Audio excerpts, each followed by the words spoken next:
Hey, what's up, guys? This is Nick. Welcome back. And today we're going to be doing a video on Star Wars Episode 9, some of the news that's going on out there right now, and we'll get into a little bit of some rumors and some speculation. As always, thanks for visiting the channel, and if you like what you hear, go ahead and click that subscribe button to get all of the Star Wars videos. Also, if you're fans of Marvel, I do those as well on here, and follow me on Instagram, and let's get rolling right along into it. So the first big thing that we got was that Miss Carrie Russell is going to be joining Star Wars in Episode 9, and right now we know that it is a undisclosed role. So allow your minds to be free to speculate on whatever you want to on who she is and what she's going to be doing. I've heard things from a part of the dark side to Rey's mother to Luke's love interest. The two biggest theories right now is Rey's mom and Luke's love interest. Nothing wrong with those theories. I don't think anybody is wrong or anybody is, being completely far-fetched when they think that that's a possibility. But here's why I don't see those two. One, I thought when Kylo Ren tells Rey in 8 that her parents are nobodies, I thought that was absolutely brilliant because you don't need to be from some special lineage to be different or to be strong and unique with the Force. You don't need to be. And I think they kind of closed the door right then and there on the parents. When it comes to Luke's love interest, I don't believe that in the least because, okay, let's just say Luke did have a love interest. So you go off to train a new generation of Jedi. It all comes crumbling down around you. Your nephew is turning to the dark side. You almost end up murdering him and then have an epiphany, I guess you could say, is what's happening with Luke, and realizes, wait a minute, I'm becoming exactly what my father became. So it all ends up crumbling down around you, burned to the ground. Your students are murdered. Some of them go away to join Kylo. You would think you would seek out a love interest, not go to Ahch-To to basically close yourself off from the Force, be left alone, and tell Rey, I'm just here to die. So I don't believe that at all. Personally, I think she's just going to be a resistance leader.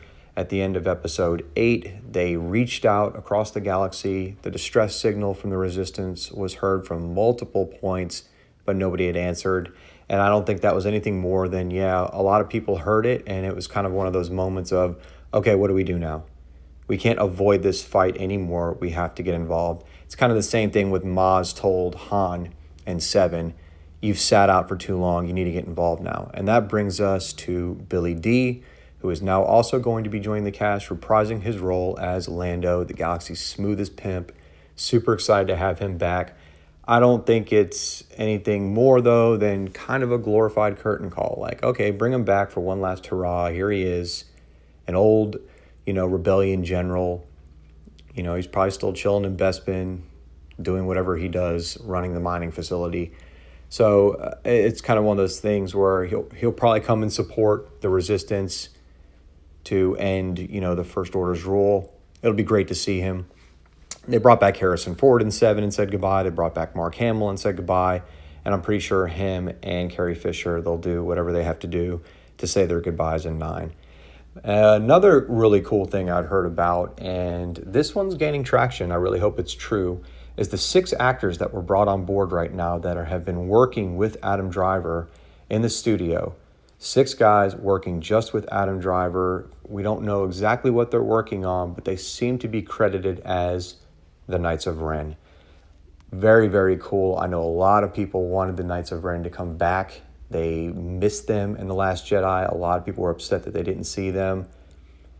The way I look at it is you can easily fix that time gap by just addressing it as Kylo sent them out into the galaxy. They were all looking for Luke.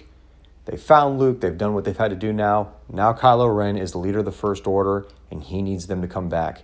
Like the Praetorian Guard was right there with Snoke, I think the Knights of Ren will be right there with Kylo. And it also brings us to another... it's not news, it's a theory going around. So if you're not big into spoilers, because we might be getting into it right now, this was just a theory I had heard. A few sites are actually talking about it now, but that Hux is going to betray Ren. Now, we know that Hux and Ren do not get along. They don't get along at all. That was evident in the very first scene in The Force Awakens. He doesn't trust him.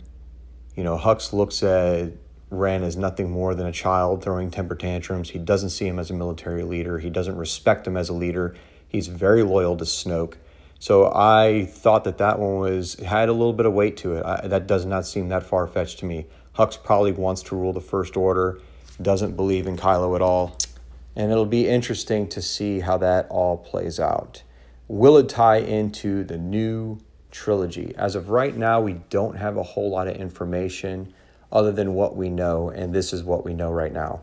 Rian Johnson's trilogy will take place in another galaxy, maybe even farther away than the one we're used to.